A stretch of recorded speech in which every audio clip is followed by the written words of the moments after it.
Good afternoon and welcome to our latest virtual Milwaukee Press Club Newsmaker featuring Milwaukee County Board Chairwoman Marcelia Nicholson. Seems like we haven't even left this position because we've been so busy with the Press Club's virtual newsmakers. We had Chief Morales and his attorney Franklin Gimbel on yesterday, but we're back again today. And thank you if you are rejoining us. If this is your first time, we appreciate you taking us in this way. Usually we do these events at the Newsroom Pub in downtown Milwaukee, but these are coronavirus times and we do what we can do, and we do it the best way we can. So thank you for Zooming with us today and being part of our Newsmaker event. I want to thank our sponsors. Without them, none of this happens. Our sustaining sponsor, Miller Koss. Our presenting sponsor is Spectrum News One, and of course, our event partner, WizPolitics.com. They partner with the Press Club for our luncheons, part of their ongoing event series in Milwaukee, sponsored by UW Milwaukee, Wisconsin Academy of Global Education and Training, 1125 at Pabst, the Milwaukee Police Association, the firm Consulting, the Medical College of Wisconsin, and Spectrum. To our audience members, your questions are welcome as well. Just follow the directions on your screen, write it down, and at the end of our event or toward the end of our event, I will come back and ask those questions if they have not been asked already by our panel, who we will meet shortly. But first, let's meet our guest for today. Marcelia Nicholson became Milwaukee County Board of Supervisors Chairwoman in April, the first African-American Latina woman to hold that position, joining Milwaukee Common Council President Cavalier Johnson and County Executive David Crowley as part of a change in local leadership in recent weeks and months. She represents District 5, which includes Sherman Park and parts of Milwaukee's west side. Having been first elected to the board in 2016, let's have some opening statements from Chairwoman Nicholson. Good afternoon. Welcome aboard. Good afternoon, Gene. Thank you so much for having me. Thank you to Allison, Christine, and Jeremy for joining on and asking the really burning and important questions. And also thank you to your audience and your members for the work that they do to, get the word out about the things that we're doing as elected officials, and making sure that people are engaged and understanding what's happening in their community. So I wanted to just start off and tell a little bit about myself and who I am and how I got into this role, and then maybe pivot to some of my my vision for Chairwoman. So many of you know already, I know Allison especially, I grew up in the 53206 zip code, born and raised Milwaukee, Wisconsin, which is known as the zip code across the nation as having the most incarcerated Black men in the world, actually, and also one of the poorest and most segregated zip codes in the state and in the nation. And growing up, I witnessed a lot of things. And I witnessed a lot of things because my parents worked a lot. So my mom and dad, I grew up in a two-parent household, but they had to work each 2 and 3 jobs to make ends meet, to make sure that we could have food on the table, to make sure that our light bills could be paid, and to make sure that their children were fed. I had 2 brothers, a younger brother and an older brother. And because they were working a lot, I spent a lot of time alone or with my grandmother, who also lived in that zip code. But what it did was it exposed me to all of the social ills that were in my community. I heard gunshots at night. I knew when I heard a gunshot to run under the bed and hide. That was something that we learned growing up. I was witness to gun violence. I had childhood friends that were shot. I had childhood friends that were incarcerated. I remember my mom trying to fight with my older brother to avoid the gangs who were enticing him with easy money. I remember as a child, I was 7 years old and I got struck by a vehicle crossing the street because a white woman had made the wrong turn off of the freeway and was heading west instead of east and was speeding through our neighborhood. And I remember all those things and I carry all those things with me today. And I think that's why I'm so interested in many issues that I am today. But just to kind of go back, my one safe place was school. I spent a lot of time with my teachers. I stayed after school when I could, and they poured a lot of love into me. They nurtured me. And when I got to high school, I was actually presented with a choice. I was working, I started working at 15 in fast food, and I was actually contributing to the household. So while my peers were participating in sports and while they were joining clubs, I was actually leaving school to go to work so I could help my mom pay the light bill. My junior year, actually, I was presented with a choice. I sat down with my guidance counselor and she said, "You're not focused on school. I feel like we're losing you. What are you going to do?" And I had no idea. And it was this guidance counselor that told me, you need to go to college. You need to take the ACTs, and you need to, do what you can to get out of your situation. And so she paid for my ACT test. She helped me apply for colleges and helped me get those application fees waived. And I actually became the first person in my family to go to college because of that guidance counselor.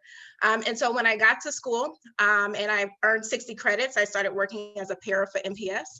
And I knew immediately that when I got my degree, I wanted to teach. I wanted to be a teacher and give back to those students the way that teachers gave to me. But I was completely disheartened by the fact that those students were dealing with even more than I had as a child growing up in 53206. They're also dealing with the traumas of gun violence and food insecurity and housing insecurity. And all those social ills that come from living in a poor, low income community. And so I started getting engaged. I got engaged in my community. I started organizing events and fundraisers for our school and for our classroom, for our parents to have resources. I started showing up to school board meetings and city meetings and asking big questions. I started working on campaigns. And then someone asked me to run for office. I never had political aspirations. I think that's important to note. I didn't grow up in a political family. I had no idea that I would run for office, but it was really by way of my experiences that led me to this route. And so I heard that call and I took it. I won my first race and I took the ground running ever since. Now I hear a lot, you move fast, slow down. You're young, take your time. But yes, I ran for chairwoman after just 4 years at the county board because I know the potential that our city has. I know the potential that our city deserves. And I was tired of, the working in silos. I was tired of the egos. I was tired of the arguing and not really getting at the root of the pervasive problems. And so I ran for chairwoman, and I'm very grateful for my colleagues for trusting me in that run. And I made some promises during that race that I feel like I've been keeping. It's going really well, to say the least, despite of what's happening around us. Me and the board have gotten along very well. So when I ran, I told them that, I will fight to protect our public assets from our parks and our cultural institutions to our employees, and advocating them and the things that they need, because they really help our county run. I promised them a renewed culture of collaboration. As you know, the county board has been in the news in the past because of conflict within the county board and the county executive, but I'm very happy to report that the new county executive, David Crowley, and I are very good friends. We work very well together. We have a shared vision of racial equity. The board has the shared vision of racial equity. And so we've been working together in historical ways. And I think you've noticed that because you're not seeing that contention that you were seeing. And then also just developing fostering the development of innovative ideas and creative ideas. As we know, Milwaukee County is in a revenue crisis. We know the state has handcuffed us to certain ways that we can, get at revenue, or, get at that revenue crisis. But if we can come up with creative and innovative ways to raise revenue, to engage our residents in our community and fight for those resources that we need, that's the plan, and that's what we've been doing. So I'm really proud of that work. And I'm just committed to continuing on and achieving this vision for a safe and healthy Milwaukee, and really making Milwaukee County the healthiest county in the state of Wisconsin. So thank you for having me, and I'm open for your questions. Let's meet our panel. Allison Durr from the Milwaukee Journal Sentinel, Christine Flores from CBS 58, and from Urban Milwaukee, Jeremy Janine. We'll start with Allison Durr. Hi, Chairwoman. Thank you so much for making time to take our questions. You had mentioned, and I know we've talked about this before, you and County Executive Crowley have made achieving racial equity in Milwaukee County a top priority. I wondered if you could speak to the measures that you've implemented so far, and what you see as the steps you'd like to take over the coming months. And I also wanted to know, how are you planning to gauge success, and whether you're making progress on achieving racial equity? Thank you.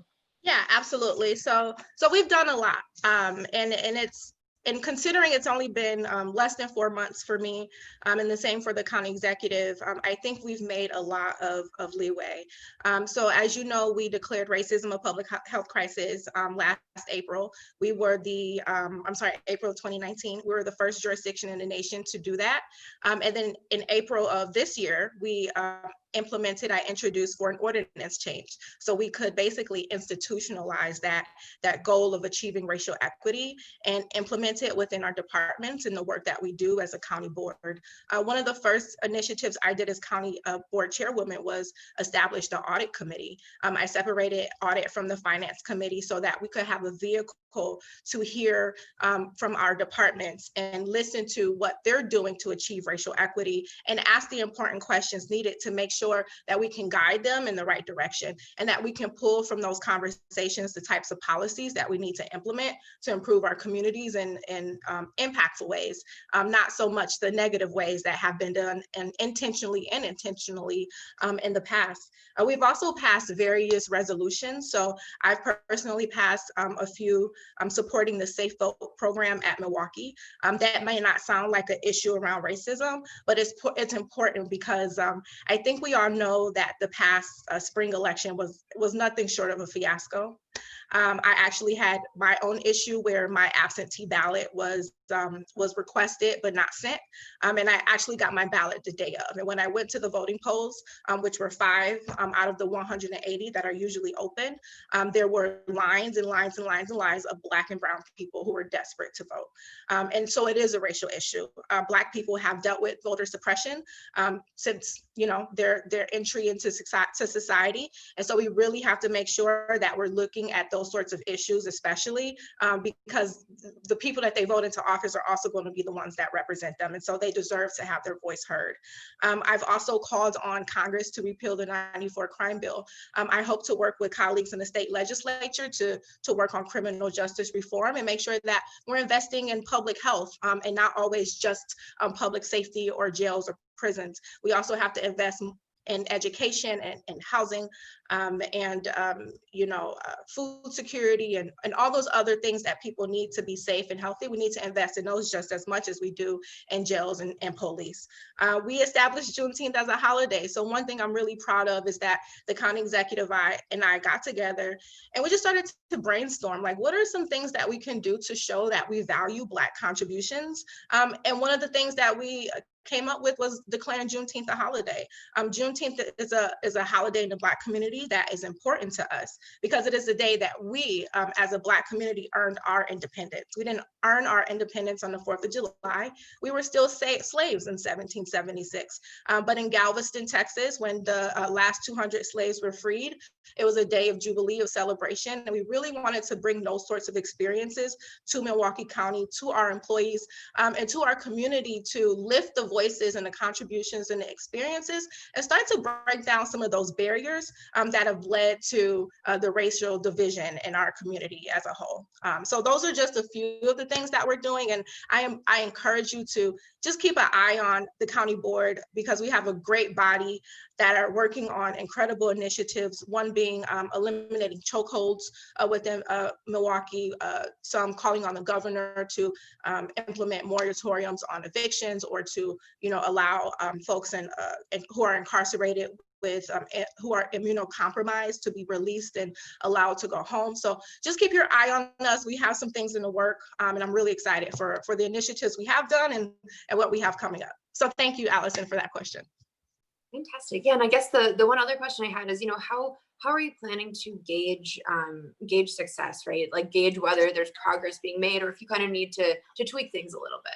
Yes, absolutely. So I would say, so as a county, we, for the first time, have implemented a strategic plan. So the first time in 20 years, we've implemented a strategic plan with performance measures that departments will adhere to. And obviously the audit committee serves as an outlet to hear those audit reports and to kind of keep an eye on what's being accomplished and what's being overlooked or swept under the rug. But as a county board specifically, I'm glad you asked this question because it hasn't been done in the past for us as a county board to measure our performance. And it's difficult because we're all individually elected. We're considered managers of our own office, managers of our own district. So as chairwoman, I can't, give our supervisors a review. But thankfully, I reached out to the county board and I asked them, would you be willing to implement performance measures for us as county elected representatives? And can you help build that out? And I got overwhelming response. We actually created a committee of folks that are going to be working towards that. And so you'll see it on the horizon. We don't have it for us right now, but I'm proud that this is the first time as a board we'll be doing it. And hopefully we can release that to you all so you can also keep abreast of how we're performing and making sure that we're doing for you what we were elected to do. Wonderful. Thank you so much. And Christina, on to you. Absolutely. Thank you so much. Hey, Chairwoman, thank you so much Hi. for sharing a little bit about you as well. You did mention how growing up, school was your safe haven and was where you spent a lot of your time. Right now, during this pandemic, I'm sure a lot of other families are in that same situation. So wanted to see, is there any kind of plan for there to be any Wi-Fi? Right now, a lot of the public libraries are closed. Kids don't have as easy or access to it, or even families, now that parents are having to work from home. Are there any plans to possibly install like Wi-Fi or hotspots at our county parks, and where that is in the works? Thank you, Christine. Thank you for that question. So actually there has been talks about this. So last term, I introduced and got passed a resolution creating a One Milwaukee task force, which is a task force made up of leaders at the county, myself and another county supervisor, as me as chairwoman, two members of the Common Council, the president and another representative, and then the superintendent and the president of the school board.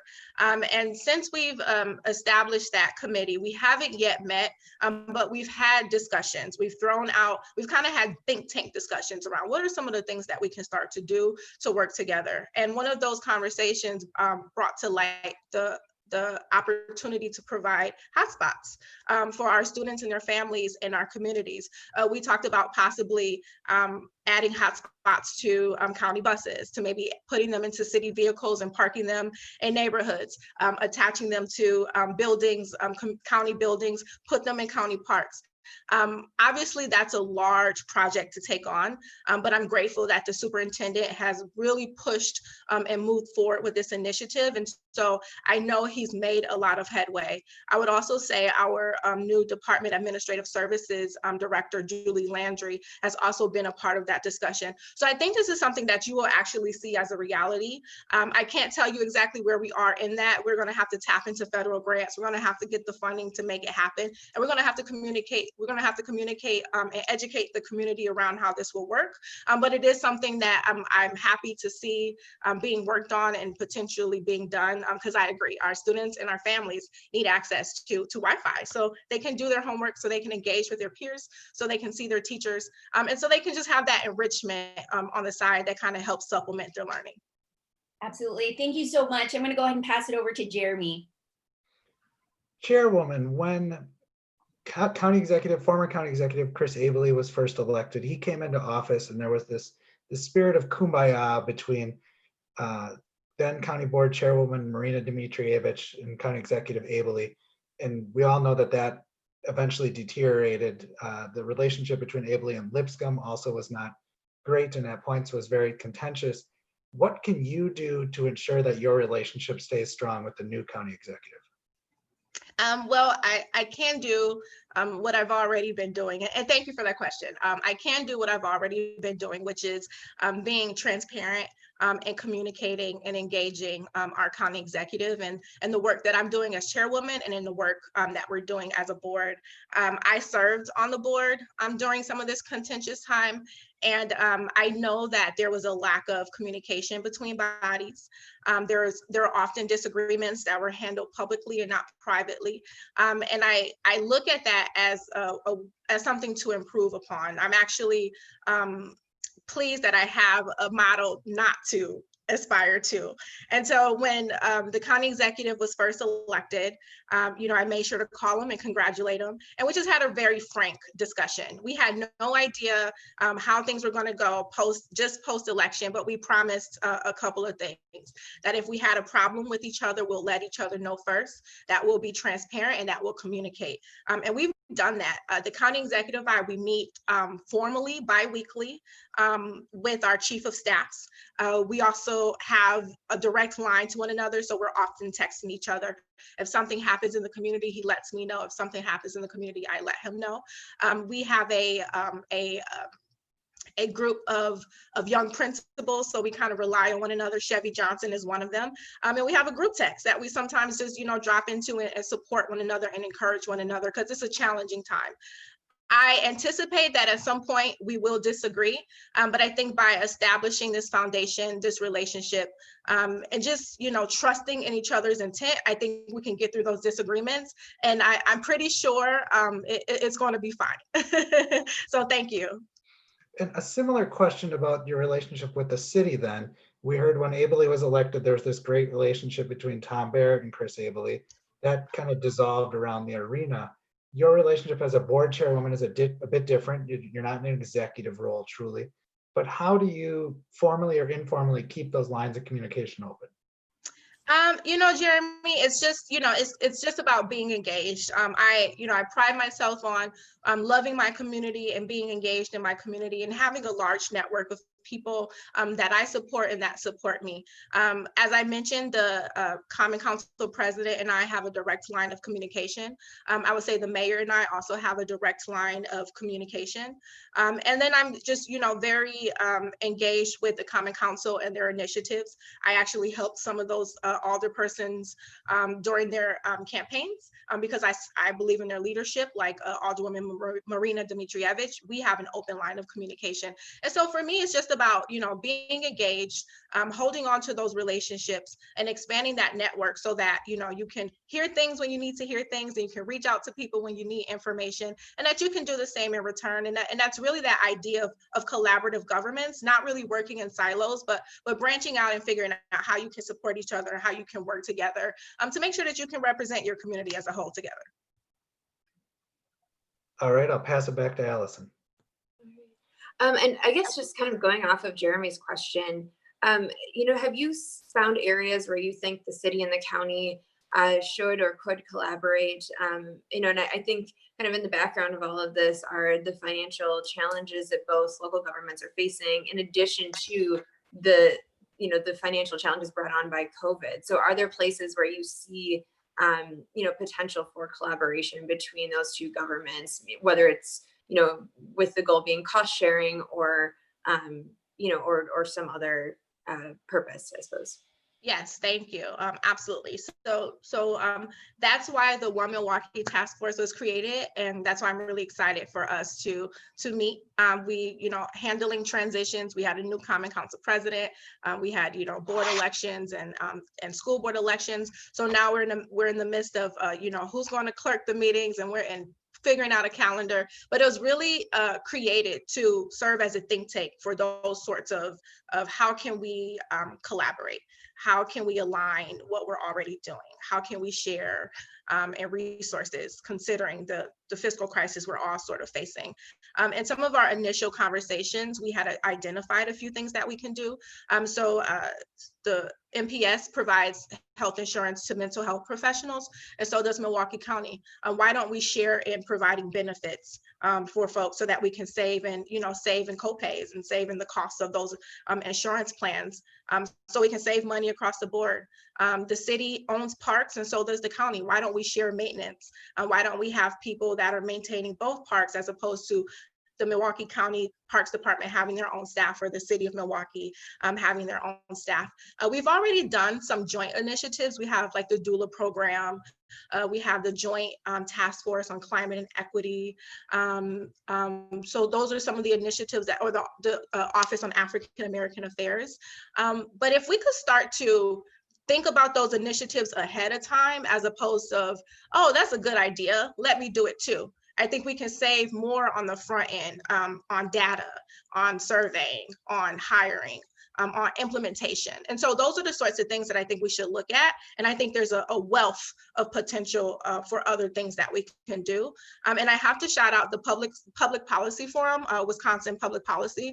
They created a report that outlines a lot of this. So they actually looked in to see, well, what are some ways that Milwaukee County MPS and the city of Milwaukee can kind of collaborate and share. And so we really hope to use that as a guide in our work as we move forward. Thank you, and I will pass it on to Christine.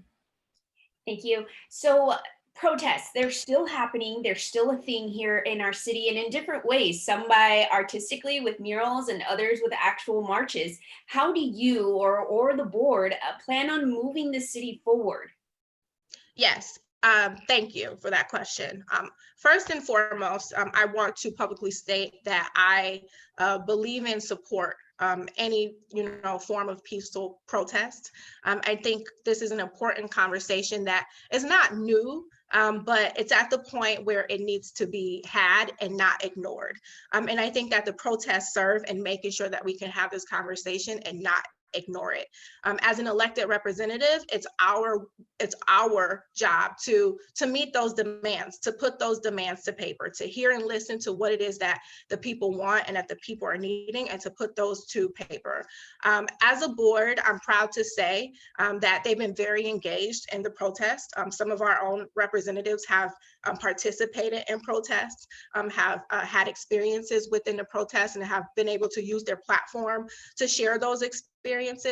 But we also have supervisors who are looking at policy right outside of what's been talked about in these protests. So eliminating chokeholds, engaging community residents around how they interact with police. Like, so when they're calling the police on suspicious, folks, is it only because there's a Black person with a hoodie walking down the street, or is there a real cause of concern?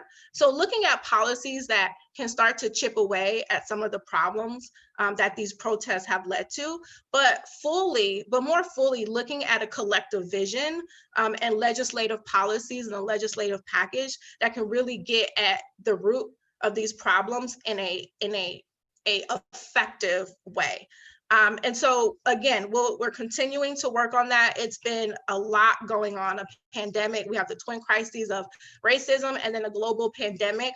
But within all that, we have been very steadfast in our work as a board to make sure that we can achieve racial equity, that we can dismantle systemic racism, and just talking about it. One of our past board meetings, we did a collective presentation called Say Their Names. Each county supervisor selected a name of an unarmed Black individual that had been harmed by police or murdered by police. And we told their story. We said their names. We use our platform to share their names and to share their stories. And those are the sorts of things that you'll continue to see from us, not only using our platform and our bully pulpit, but actually putting those demands to paper within our authority and our jurisdiction to make sure that, we can really chip at the racism that has led to these protests.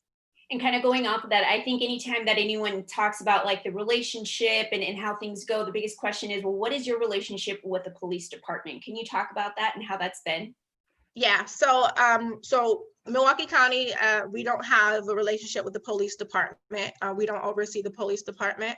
That's your city and your fire and police commission. And I don't have a relationship with the police. Much like many Black individuals in our community don't have a relationship with the police. I think that there's some room for improvement with the police department. I know there is the national conversation happening around defunding the police. And if I can, Christine, I can go into a little bit about that and kind of share. Okay, so this term, it's like this buzzword, defund the police. I know some people hear it and they think, oh, well, we need the police. The police is here for a reason. They serve a function. That's absolutely right. Defunding the police isn't about acknowledging that our law enforcement agencies protect our health, our safety, that they're meant to enforce laws, and that they have a role in our society. But I think we have to look at it a little differently. We have to think about it as investments and disinvestments. And usually when you invest money in something, you want to return from it. You want to make sure that you're getting something great out of it. But as current state of affairs in this country has shown us, we're not getting out of the police departments what we should be getting out of the police departments. I'd like to go back a little bit and say that the police department has a pretty bad history with Black Americans in this nation. They were expanded in the South in the 50s and 60s, 40s, 50s, and 60s to enforce Jim Crow laws. Police were sent with guard dogs, and they put water hoses, and they beat, victims with batons because they wanted to march for their civil rights, or because they wanted to sit at counters with their white counterparts. The police departments in America have never atoned for those sins, and it raises the question about what's law is not always just. And so there's always been this really bad relationship between Black Americans and the police department. And I think instead of them atoning for their sins, they've almost doubled down because now they're flooding Black communities with police in the name of stopping crime. But we've seen things like, cops being intimidated by children like Tamir Rice, who was shooting a gun in a park, or Trayvon Martin, who was eating Skittles, or policies like the no-knock warrants, where Breonna Taylor was sleeping in bed and police were able to, run into her house and shoot her dead with no consequences. Or Sandra Bland, who was followed and made a traffic mistake and was antagonized and ended up dead in prison. I mean, these are the names of people who were killed in the name of solving crime. And I think we've learned that, flooding police in Black communities doesn't solve crime. It only leads to more profiling, and it only leads to more instances of violence. So when we talk about defunding the police, we're talking about divesting from something that doesn't really give us a return on our taxpayer dollars, and investing in things that will prevent crime, like affordable housing, like education, like more fresh produce in communities, like greener and safer parks. Those sorts of things that will lead to a better quality of life, which will make it so that people don't have to commit crimes, which means we don't need more police. So if we could just look at it that way as a return on investment, and understand that the police department can do some things like community policing, residency requirements, training of police, and breaking down some of those racial barriers. Those are the sorts of reforms that I would like to see and that the community is calling for. Absolutely. Thank you so much, Chairwoman. I'll pass it over to Jeremy. Absolutely. I'd like to build on Christine's question and Chairwoman, your comments a bit, looking at how the county can help support efforts to reform police departments to change the structure of public safety. What can the county be doing from its standpoint when it doesn't control the Milwaukee Police Department, it doesn't control the Greenfield Police Department, but it does have, and I'll give you an example of something that gets confusing. There's the Office of African American Affairs in the city and the county. The city's about to open a facility on West Fond du Lac Avenue. The county's Office of African American Affairs won't be part of that. Is there something the county can be doing to convene government services that have similar names, be it the police, the sheriff, the Office of African American Affairs, even parks? You hit on parks earlier. What role does the county have in bringing that all together? That's it. That's just it. I think we could serve as a convener. It's not anything we've done formally, but these are talks that the county executive and I have had, or me and other of my colleagues have had, this ability to convene groups like you had mentioned. As some of you know, our Office on African American Affairs has just experienced a transition, a new director.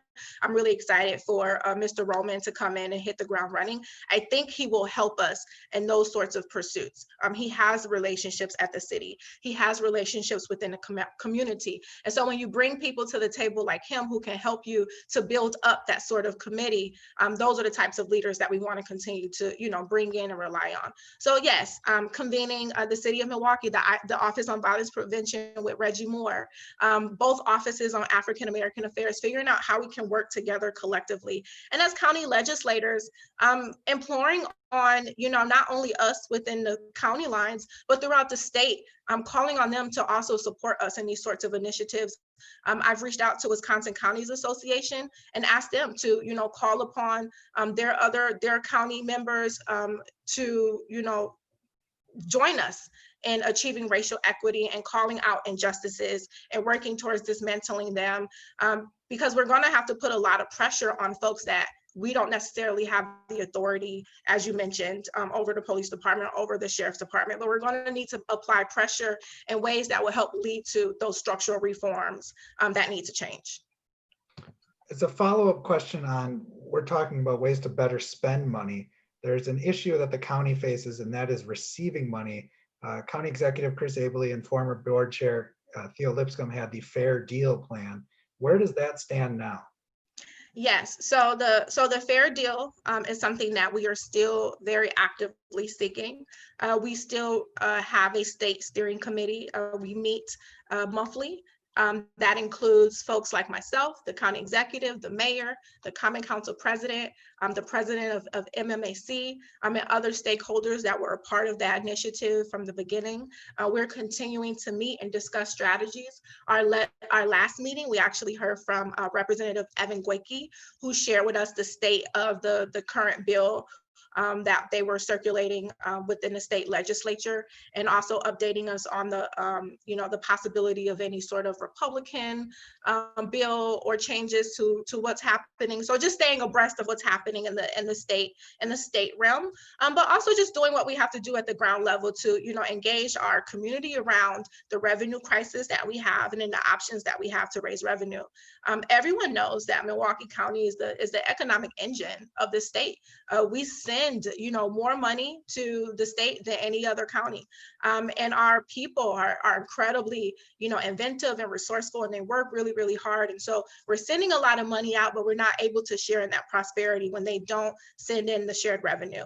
But at the same time, we don't want to just rely on shared revenue, and we definitely don't want to put all our eggs in the property tax basket, because we currently have the 5th highest property taxes in the nation.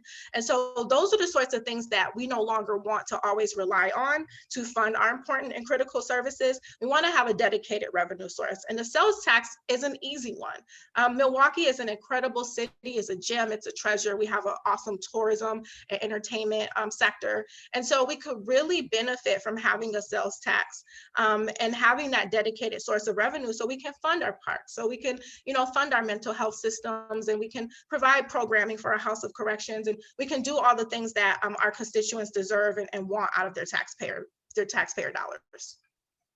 I'll send it back to Allison.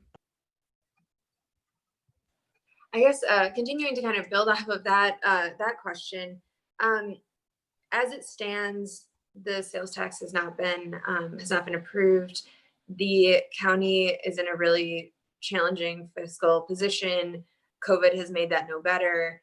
And when you came into office, you had talked about, maintaining the county's assets. I guess I'm wondering, given the situation the county is in right now, is it feasible to preserve those assets and still provide the services that residents depend on at this point? Thank you, Allison, for that question.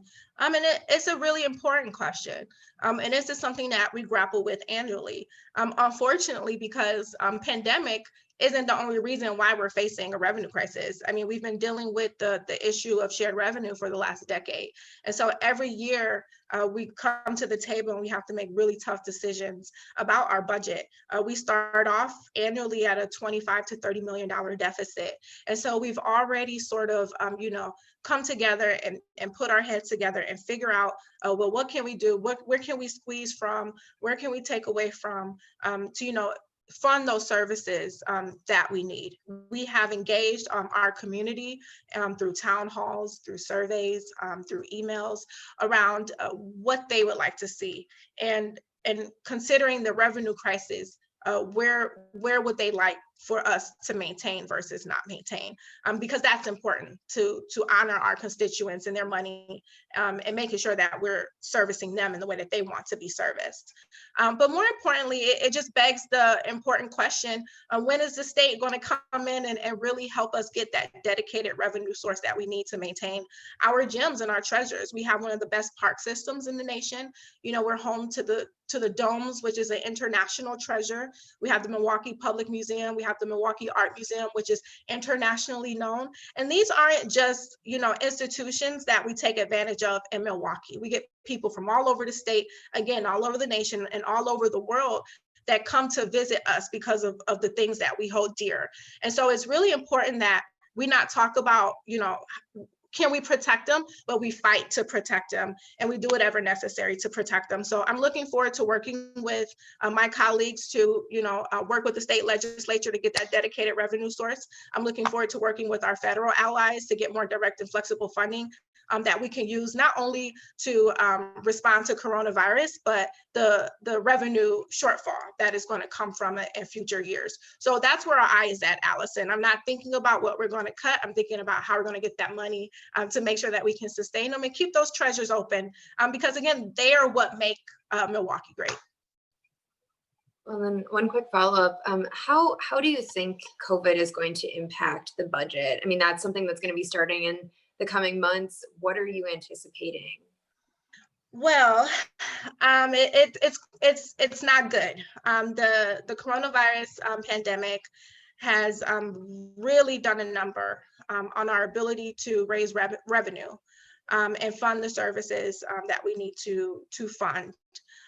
Just kind of talking about it in layman's terms, with our parks department, for example, a majority of their staff had to be furloughed. And so who's available to do maintenance? Who's available to clean the parks? Who's available to, maintain the green space and make sure that they're open and clear? Our own staff, we're not meeting as a county board. And so our community isn't necessarily able to participate in the policy process to the extent that I would like them to. And so we're not able to get those opinions and their views to the best of the ability that we can. And our own staff are, looking at changes. I'm not able to hire. I'm not able to implement anything to help resources within our own districts. And that's really disheartening. And then, we have our courts and our House of Corrections and all those other things, our airport. I mean, so many things that are going to be hurt by these. Our county transportation system has received federal funding, but if we can't get through the pandemic with that funding, then that's going to be another revenue shortfall, which may lead to, route cuts. And so these are like everyday quality of life things that this coronavirus pandemic is impacting. And we just really hope that Congress can come together and reach a consensus and an agreement on how to fund localities like ours.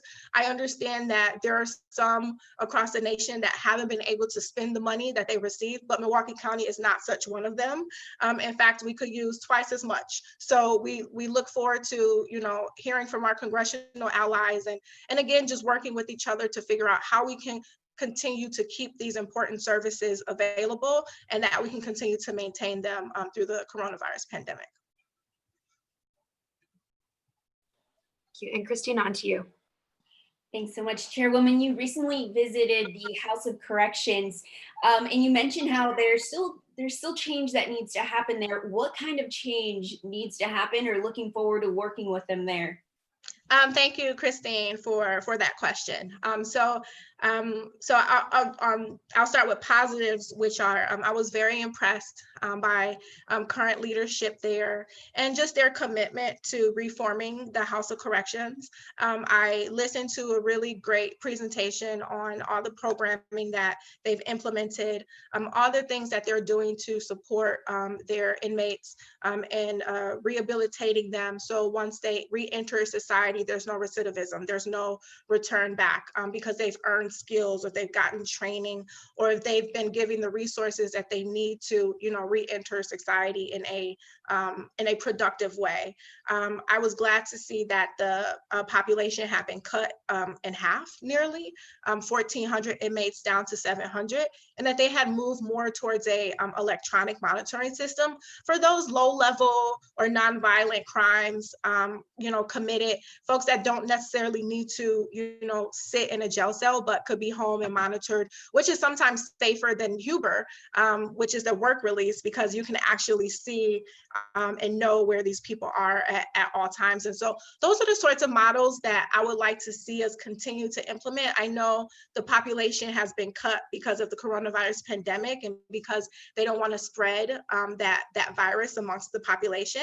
But at the same time, once we get past and through the pandemic, I don't want us to go back to business as normal. I would like for us to work with our courts and our police departments, really, and everyone, all people who have a stake in, and whether it's arresting an individual, whether it's booking an individual, it's sentencing an individual, and housing an inmate.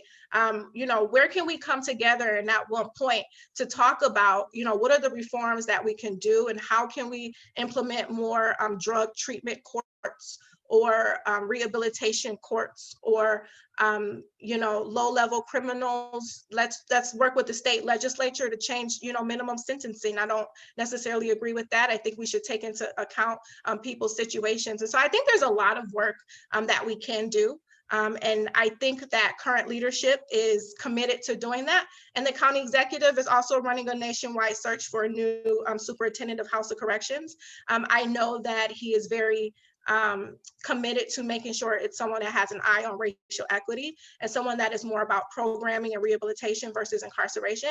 And I'm, you know, pretty confident that you'll start to see some really great changes within the House of Corrections for the long term. Thank you so much. I'll go ahead and I'll pass it over to Jeremy now. I have a question for you to gaze into your crystal ball a bit. We're in the census right now. After the census comes redistricting. The county board last time went from 19 to 18 members, and that was largely a political decision of which you had no part of then, and I won't blame you for that. What should the county board look like going forward? And I ask you the question twofold. One, there was the act that changed into a part-time board. Does it make more sense to spend the same amount of money, have a smaller number of people that are doing full-time work? Does it make more sense to have more people? Is an odd number good? Is an even number good? What do you think the ideal board looks like? Oh, Jeremy, that's a loaded question. I don't have an answer within my crystal ball, but I can talk to you. One of my colleagues, Supervisor John Weishawn, is actually looking to explore this, and we approved the study to look into what will our county board look like if there were 27 members that could represent smaller constituencies, and what does that mean for our budget? This is a difficult conversation to go into, obviously, because the state legislature is in control of this. And we can wish for and hope for all we want, but it's really up to them to do the right thing. Ideally, Jeremy, we would go back to full-time positions. It is very difficult to have a part-time representative in a role such as Milwaukee County Board because of the function of our work. I am grateful that we have a board of very committed folks who work other jobs, but also show up all the time and, you know, really are engaged in the work that we do. But I don't know if it's going to be like that in the future. And I can't determine if it will be like that in the future. And so I think we really have to make sure that we create within racial equity as well, because for someone like me, it's very difficult to work this job.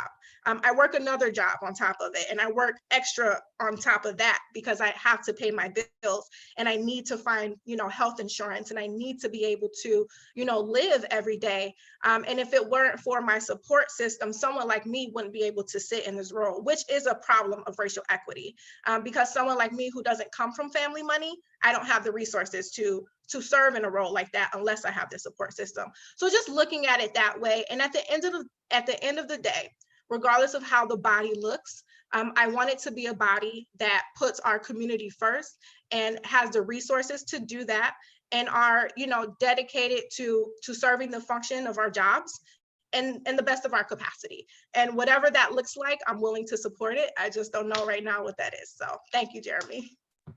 A follow-up in a completely different direction, but again to the future.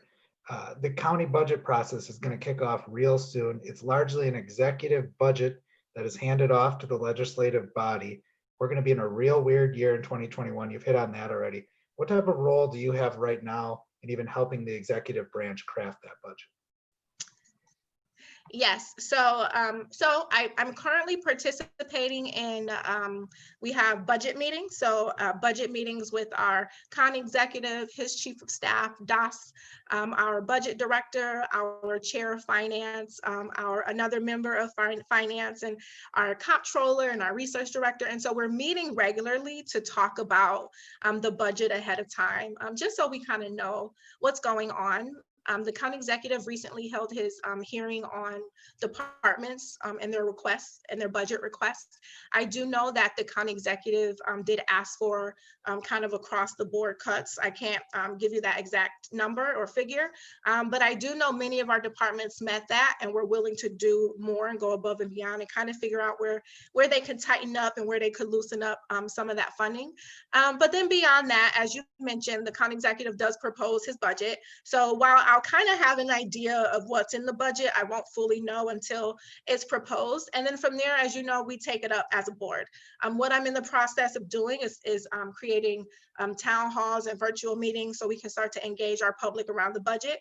There's a racial equity tool that we're going to be using to make sure, you know, our budget is our value statement. And so we want to make sure that we're, you know, sending money to things that really will impact our communities in negative ways and not have those unintentional consequences that they have had in the past.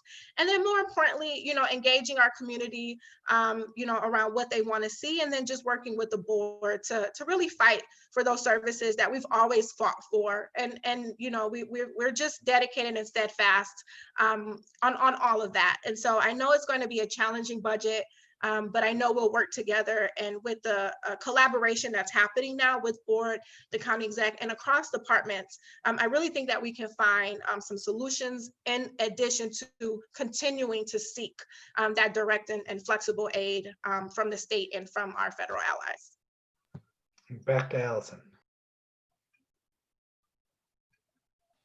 Great, thank you so much. I guess I wanted to ask, you had mentioned, you know, trying to make sure that the impact on the community is considered in the budget. How do you plan to, you know, reach residents who don't maybe have a computer or don't have easy access to the internet, to make sure that they still have the ability to weigh in, you know, in this moment when we can't have large gatherings. Right. But obviously that's also an important, it's important to hear their voices. Right. Thank you, Allison. And this is something I've actually given thought to and am looking to implement. And so I did reach out to the county executive, because as a board, we don't have any resources, as I mentioned, even just through, you know, Act 14, Act 55, and our ability to budget. We don't have the funding to do so. And so I called the county executive and I said, I really need some support. What I'd like to do is implement a virtual front desk, which will allow for people to still enter our offices, but interact with their representative through either logging into a computer, or, you know, sending an email there that way, or even being able to call through that. And then maybe setting up some sort of systems throughout the courthouse again, that also is a way for people to, or other facilities, which is also a way for people to go in and use some sort of technology to interact with us, to take those surveys, to engage with our work, to maybe listen in and join in on those virtual meetings. And yeah, so those are the sorts of things that we're already talking about. And we have implemented a steering committee, a reopening steering committee that will be led by Supervisor Joe Zarneski and some other stakeholders like the county clerk and the research division, to kind of think through more appropriate ways to reopen safely. And then what are those things that we can do in the interim to make sure that we're engaging our community and our residents? And I guess I just had one other question for you. You had touched on the county declaring racism a public health crisis. We're seeing other communities across the nation following Milwaukee County's lead. What difference do you think this might make to have you know, these declarations across the nation? You know, what difference do you think it'll make in Milwaukee County and maybe more broadly? Right. Well, I said at the onset that I think as a society for a long time, we viewed racism as like, you know, bad actors, you know, just like bad apples, and like, you know, individual experiences. But really racism is rooted in systems. It's like a rotten apple tree. Those roots are permeating these systems. And so you really have to call attention to it and be willing to admit that it's a problem. I think my parents grew up in a time where they didn't talk about politics at the table. They didn't talk about, racism, at dinner with their coworkers. And they brushed a lot of that under the rug because it wasn't polite conversation. But I think today you see that it's more confrontational, that there's more calling out of the injustices that people face. And I think declarations like the ones we made where we declare racism a public health crisis, we want to draw attention to it and admit that it's a problem so that we can start to work at it. Because if you don't admit that it's a problem, then you just continue operating in the way that you're operating. And I mean, to tell you the truth, Allison, it hasn't been, perfect. Folks question, our intent. They question our ability to really, chip away and dismantle racism. And it took a long time to get us to this point, several hundred years. So it's going to take us a long time to get there. But I'm so elated that we're finally having this conversation, and as uncomfortable as it has been for folks even like me who are in elected office, who are now going to be held accountable to meeting those demands, I'm at least elated that now we can start to see some real conversation happening and some push for some real structural reform so we can really get at the issue, which is racism. Folks, I'm going to have to interject here and call it a day. I know, a lot of ground. I was just warming up, Gene. Next time we'll book you for 2 hours instead of. Got it. County Board Chairwoman Marcelia Nicholson, thank you so much for your time this afternoon. It was fantastic. Thanks as well to our panel of journalists, Allison Durr of the Milwaukee Journal Sentinel, Christine Flores of CBS 58, and also Jeremy Dean, our friend at Urban Milwaukee. Hope you liked what you saw today. And if you enjoyed this program and are interested in supporting the Press Club's programming and other events, please consider donating to our club's endowment. Just go to Milwaukee Press Club's website, conveniently called MilwaukeePressClub.org. Easy to remember, hard to forget, and click on the MPC Endowment tab. Thanks to our presenting sponsor, Spectrum News One, our sustaining sponsor, Miller Koss, our partners at WizPolitics.com, and their sponsors who include UW Milwaukee, Wisconsin Academy of Global Education and Training, 1125 at Pabst, the Milwaukee Police Association, the Firm Consulting, the Medical College of Wisconsin, and Spectrum.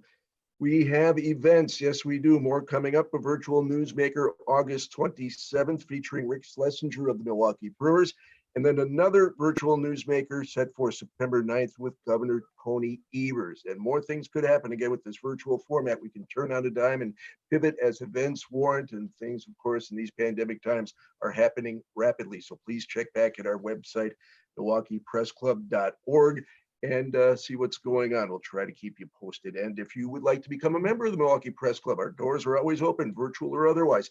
Just go to an application or go for an application at, here's that website again, MilwaukeePressClub.org.